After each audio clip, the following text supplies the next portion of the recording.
Hello students, welcome to my YouTube channel maths with Tejinder. Students, आज हम 10th class की theorem करेंगे जिसका नाम है थेल्स थ्योरम और बीपीटी थ्योरम। बीपीटी की फुल फॉर्म होती है बेसिक प्रोपोर्शनैलिटी थ्योरम। फर्स्टली हम इसकी स्टेटमेंट डिस्कस करेंगे। स्टेटमेंट में हमें दो चीजें पता चल जाती हैं, एक गिवन क्या है और हमें प्रूव क्या करना है। सो फर्स्टली हम स्टेटमेंट पढ़ेंगे। If a line is drawn parallel to one side of a triangle, यदि हम एक लाइन ड्रॉ करें जो पैरेलल होगी one side of a triangle, triangle की एक साइड के हम पैरेलल यदि एक लाइन ड्रॉ करें एंड और वो क्या करेगी intersecting other two sides in distinct points, और वो जो बाकी की टू साइड्स होंगी ट्राइंगल की उन्हें इंटरसेक्ट करेगी, उन्हें कट करेगी डिस्टिंक्ट पॉइंट्स पर, डिफरेंट डिफरेंट पॉइंट्स पर। यदि ये हो then the other two sides are divided in the same ratio, तभी क्या होगा, जो बाकी की दो साइड्स हैं वो डिवाइडेड हो जाएगी सेम रेशियो में। सो स्टेटमेंट से हमें क्या गिवन है वो हम डायग्राम की मदद से समझते हैं। If a line is drawn parallel to one side of a triangle, so हमें ट्राइंगल लेनी है। सो हमने triangle Lee A B C, उसकी एक साइड ले ली बी सी, उसके पैरेलल लाइन ड्रॉ करी डी ई, जो कि अदर टू साइड्स को कट कर रही है पॉइंट्स डी और ई पर। सो जो हमने डायग्राम से समझा है अब उसे हम राइट डाउन जो किया है उसे देखते हैं। ABC is a triangle. ABC is a triangle and DE is a parallel line to side BC. यही लिखा था ना, यही हमने समझा था कि ABC ट्राइंगल है, उसकी एक साइड वो BC के पैरेलल हमने DE लाइन पैरेलल ली है, विच कट्स जो कि कट कर रही है AB को पॉइंट D पर और AC को पॉइंट E पर। सो ये हमारा गिवन हो गया। अब हमें प्रूफ देखना है। प्रूफ देन के बाद आएगा। Then the other two sides are divided in the same ratio. वो other two sides कौन सी है, AB और AC, वो डिवाइड हो जाएंगी सेम रेशियो में। सो पॉइंट D और E कट कर रहे थे ना, सो AD रेशियो DB और AE रेशियो EC। जो रेशियो होती है ना बेटा, वो उसे हम क्या लिखते हैं, ओवर की फॉर्म में। AD रेशियो DB सेम है AE रेशियो EC के। ये हमने प्रूव करना है। सो जो रेशियो होती है उसे हम क्या कैसे लिखते हैं, AD ओवर DB फ्रैक्शन की फॉर्म में लिखते हैं। सो इसे भी लिखेंगे AE ओवर EC। ये रेशियो सेम होगी, इसका मतलब है कि ये फ्रैक्शन सेम होगी। सो यही हमने यहाँ पर प्रूव करना है। सो स्टेटमेंट से हमें दो बातें पता चल गई, एक गिवन और एक क्या हमने प्रूव करना है। उसके बाद आती है कंस्ट्रक्शन। कंस्ट्रक्शन में क्या करना है, ज्वाइन बीई एंड सी डी। पॉइंट बी और ई को ज्वाइन कर देंगे, सी और डी को ज्वाइन कर देंगे, तो कौन सी दो लाइंस बन जाएगी, एक लाइन बन जाएगी बीई और दूसरी बन जाएगी सी डी। और हमें क्या करना है, ड्रॉ करना है E N perpendicular A B. जो ये लाइन है ए बी उस पर हम परपेंडिकुलर ड्रॉ करेंगे पॉइंट ई से ई एन। कौन सा परपेंडिकुलर, ई एन ड्रॉ करेंगे हम ए बी लाइन पर। और दूसरा परपेंडिकुलर क्या है, डी एम, वो हम एसी लाइन पर ड्रॉ करेंगे। ये है ना एसी लाइन, सो इस पर हम पॉइंट डी से परपेंडिकुलर ड्रॉ करेंगे डी एम। सो हमने जे कंस्ट्रक्शन की है, और ये जो कंस्ट्रक्शन होती है वो हम हमेशा डॉटेड लाइन से करते हैं। अब कंस्ट्रक्शन के बाद आएगा प्रूफ, कि हमने ये कैसे प्रूव करना है। प्रूफ में सबसे पहले हमें एरिया ऑफ ट्राइंगल का फॉर्मूला आना चाहिए। वो क्या है, half into base into height. यहाँ पर हाइट क्या है, परपेंडिकुलर डिस्टेंस। अब हम दो ट्राइंगल्स ले लेंगे, एक ट्राइंगल लेंगे ट्राइंगल एडी और दूसरी लेंगे ट्राइंगल बीडी। अब डायग्राम में देखते हैं, एक triangle Lee A D E और दूसरी ट्राइंगल ली बी डी ई, और इस पर हम ट्राइंगल एरिया ऑफ ट्राइंगल का फॉर्मूला लगाएंगे। उसके लिए हमें बेस और हाइट पता होनी चाहिए इन दो ट्राइंगल्स में। Height means perpendicular distance. So triangle ADE की बात करें तो हमें दो परपेंडिकुलर यहाँ पर दिखाई दे रहे हैं, एक तो EN और दूसरा है DN। दोनों तो ले नहीं सकते, एक लेंगे, वो कौन सा लेंगे वो हमें ट्राइंगल BDE बताएंगे। ट्राइंगल BDE, अब इन दोनों ट्राइंगल्स में जो परपेंडिकुलर सेम आ रहा हो वो हम परपेंडिकुलर डिस्टेंस लेंगे।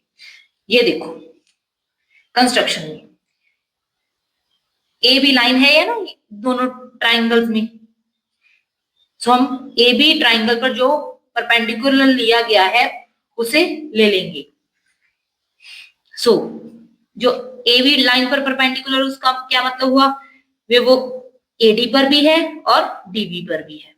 सो EN परपेंडिकुलर AD पर भी है और DB पर भी है। सो हम इन दोनों ट्राइंगल्स पर कौन सा परपेंडिकुलर लेंगे, EN। सो EN परपेंडिकुलर डिस्टेंस ले लिया और जिस पर परपेंडिकुलर बना हुआ हो उसे कहते हैं बेस। सो ट्राइंगल ADE में बेस हो गया AD और परपेंडिकुलर डिस्टेंस हो गया EN।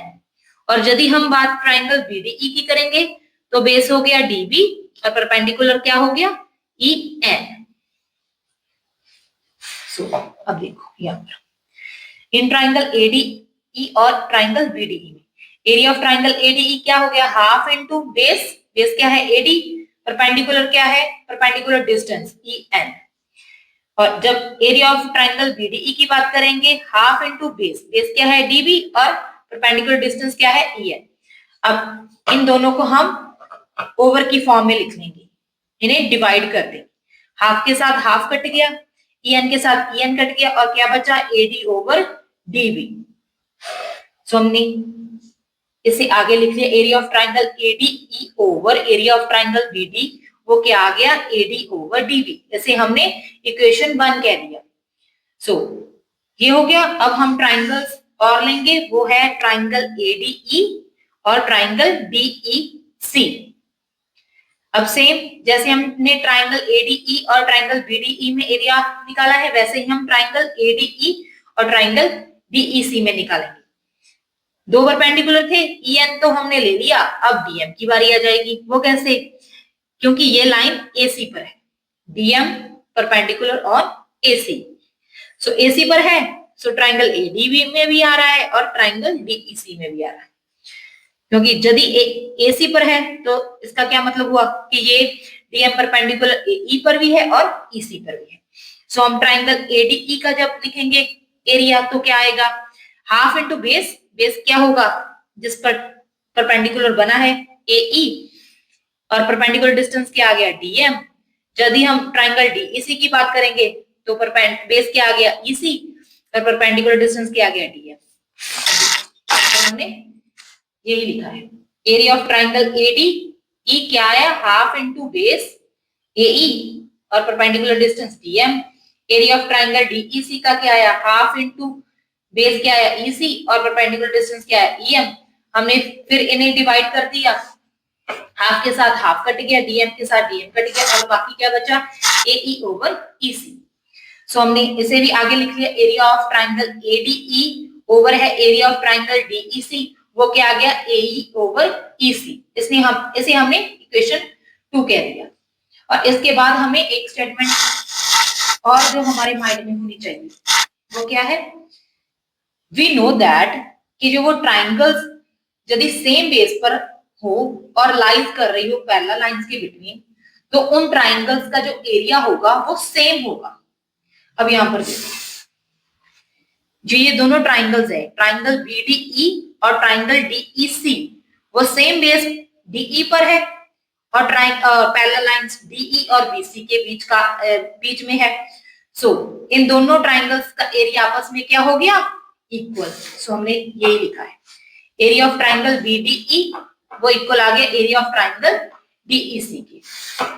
हमने इसका क्या किया, reciprocal. So 1 over area of triangle BDE equal आ जाएगा 1 over area of triangle DEC के। उसके बाद हमने मल्टीप्लाई कर दिया एरिया ऑफ ट्राइंगल ADE को दोनों साइड्स पर। So area of triangle ADE over आ जाएगा एरिया ऑफ ट्राइंगल BDE, वो इक्वल किसके होगा, area of triangle ADE over area of triangle DEC। इसे हमने इक्वेशन नंबर 3 दे दिया।